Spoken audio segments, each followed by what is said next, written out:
ಹುಬ್ಬಳ್ಳಿಯಿಂದ ಇವತ್ತು 7ನೇ ತಾರೀಕಿಗೆ ಐತಂತ ಹೇಳಿದರು.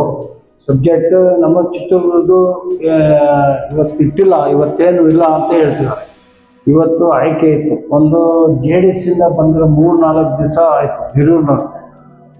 ಹಿರೂರಿನವರು ಅವ್ರು ಕೊಡ್ಬೇಕಂತ ಸಿದ್ಧ ಆಗಿದ್ರು. ಆದರೆ ನಾವು ಒಂದು ಪ್ರತಿಭಟನೆ ಮಾಡಿ ಇದು ದುಡ್ದಿರೋಂಥವ್ರು ಭಾಳ ಜನ ಇದ್ದಾರೆ. 25 ವರ್ಷ 30 ವರ್ಷದಿಂದ ಕಾಂಗ್ರೆಸ್ಗೆ ದುಡ್ದಿದ್ದಾರೆ. ಅಂಥವ್ರಿಗೆ ಕೊಡ್ರಿ, ನಮಗೆ ಬೇಕಾಗಿಲ್ಲ. ನಾವು ಕೇಳಿದ್ದೀವಿ, ಇಬ್ಬರು ಕೇಳಿದ್ದೀವಿ. ಆದರೆ ಒಳ್ಳೆಯವ್ರಿಗೆ ಯಾರು ಕಾಂಗ್ರೆಸ್ ನಿಷ್ಠಾವಂತ ಇದ್ದಾರೆ ಅವ್ರಿಗೆ ಕೊಡ್ರಿ ಅಂತ ಹೇಳಿ ಜಮೀರ್ ಅಹಮದ್ ಅವ್ರಿಗೆ, ಆಮೇಲೆ ಇವರು ಚೇರ್ಮನ್ ಅವ್ರಿಗೆ ಮತ್ತು ಅವ್ರಿಗೆ ಹೇಳ್ತಿರೋದಿಷ್ಟೇ, ಒಳ್ಳೆಯವ್ರು ಕೊಡ್ರಿ. JDS ಬಂದಿರೋ 3-4 ದಿವಸ ಅವರು ಜನರಲ್ ಸೆಕ್ರೆಟರಿ ಮಾಡಿಬಿಟ್ಟಿದಾರ. 2-3 ದಿವಸ ಅದು 4ನೇ ದಿವಸಕ್ಕೆ ಜನರಲ್ ಸೆಕ್ರೆಟರಿ ಮಾಡಿಬಿಟ್ಟಿದಾರ. ಅಲ್ಲ, ಇನ್ನೂ ದುಡ್ದಂತಾರೆ ಎಲ್ಲೋಗ್ಬೇಕು ಭಾಳ ದುಡ್ದಿದ್ದಾರೆ. ಮೊದಲಿಂದ 25-30 ವರ್ಷದಿಂದ ದುಡ್ದಿದ್ದಾರೆ. ಅಡುಗರು ಇದ್ದಾರೆ.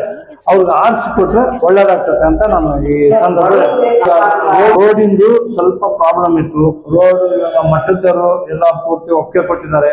ಆಮೇಲೆ ಹನುಮೂಲಿ ಷಣ್ಮುಗಪ್ಪ ಅಂತೇಳಿ ಡಿಫೆಕ್ಟೆಡ್ MLA ಅವರು ಸಂಪೂರ್ಣ ನಾನು ರೋಡ್ ಕೊಡ್ತೀನಿ ಅಂತ ಹೇಳಿ ಅವರು ಹೇಳಿದ್ದಾರೆ. ಆಮೇಲೆ ಮಠ, ದೊಡ್ಡ ಮಠ, ನಮ್ಮ ಚಿತ್ರದುರ್ಗ ಮುರುಘೇಸ್ವಾಮಿ ಮಠ, ಅವರೂ ಜವಾಬ್ದಾರಿ ತಗೊಂಡಿದ್ದಾರೆ. ಆ ರೋಡ್ ಆದ ತಕ್ಷಣ ನಮ್ಮ ಲೇಔಟ್ ಚಾಲು ಆಗ್ತದೆ. ಜಮೀರ್ ಅಹಮದ್ ಅವರು ಉದ್ಘಾಟನೆ ಮಾಡೋಕ್ಕೆ, ಮತ್ತೆ ಸಿದ್ದರಾಮಯ್ಯ ಅವರು, ಆಮೇಲೆ ವೀರೇಂದ್ರ ಪಪ್ಪಿ ನಮ್ಮ ಶಾಸಕರು ಅವರು ಬೆಂಬಲದಿಂದ ಅದು ನಾವು ಒಳ್ಳೆ ರೀತಿಯಲ್ಲಿ ದೊಡ್ಡದಾಗಿ ಫಂಕ್ಷನ್ ಮಾಡಿ ಉದ್ಘಾಟನೆ ಎಲ್ಲ ಬಡವರಿಗೆ ಅಂತ 418 ಜನಕ್ಕೆ ಬಿಡುಗಡೆ ಮಾಡ್ತೀವಿ ಸರ್. ಎಲೆಕ್ಷನ್ ಇಂದು ಇವಾಗ ಚಾಲು ಆಗೈತೆ, ಎಲ್ಲ ಸಿದ್ಧತೆ ಎಲ್ಲ ರೆಡಿ ಮಾಡ್ತಿದ್ದಾರೆ. ಅದ್ರ ಬಗ್ಗೆ ಏನೈತೆ, ಕಾಂಗ್ರೆಸ್ ಒಲವು ಜಾಸ್ತಿ ಐತೆ ಇಡೀ ಕರ್ನಾಟಕದಲ್ಲಿ.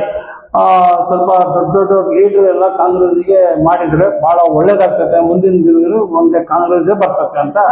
ಬ್ಯಾಲೆಟ್ ಪೇಪರ್ ಐತಲ್ಲ ಸರ್, ಬಹಳ ಒಳ್ಳೇದು. ಅದು ಏನೈತೆ ಅಂದ್ರೆ EVM ಮಿಷಿನ್ ಬಹಳ ಮೋಸ ಐತೆ. ಇದು ಬ್ಯಾಲೆಟ್ ಪೇಪರ್ ಬಹಳ ಒಳ್ಳೇದು. ಎಲ್ಲರಿಗೂ ಏನು ಮೋಸ ಇಲ್ಲ. ಬ್ಯಾಲೆಟ್ ಪೇಪರ್ ಮಾಡಿದ್ರೆ ಬಹಳ ಅನುಕೂಲ. ಗಾಂಧೀಜಿ ಬಗ್ಗೆ ಚೇಂಜ್ ಮಾಡಿದರೆ ರೈತರಿಗೆ ಮತ್ತು ಗ್ರಾಮಾಂತರ ಪ್ರದೇಶಕ್ಕೆ ಸುಮ್ಮನೆ ತೊಂದರೆ ಆಗುತ್ತೆ. ಅದಕ್ಕೆ ಹೆಸರು ಗಾಂಧೀಜಿಯವ್ರದ್ದೇ ಕಂಟಿನ್ಯೂ ಮಾಡಿ ಅಂಥೇಳಿ ಈ ಮೂಲಕ ನರೇಗಾದು ಗಾಂಧೀಜಿ ಇದೆ ಹೆಸರು ಕಂಟಿನ್ಯೂ ಮಾಡಲಿ ಅಂತ ಈ ಮೂಲಕ ಅವರು ಮೊನ್ನೆ 1008 ಮದುವೆಗಳು ಆಗಿದ್ದಾವೆ. ರೈತರ ಸಂಘ ಜೊತೆ ಸೇರಿಕೊಂಡು 1008 ಮದುವೆಗಳು ಜೋಡಿಗಳಿಗೆ ಕಾರ್ಯ ಮಾಡಿದ್ದಾರೆ. ಸಮಾಜದಲ್ಲಿ ಒಳ್ಳೆ ಕಾರ್ಯ ಮಾಡ್ತಿದ್ದಾರೆ.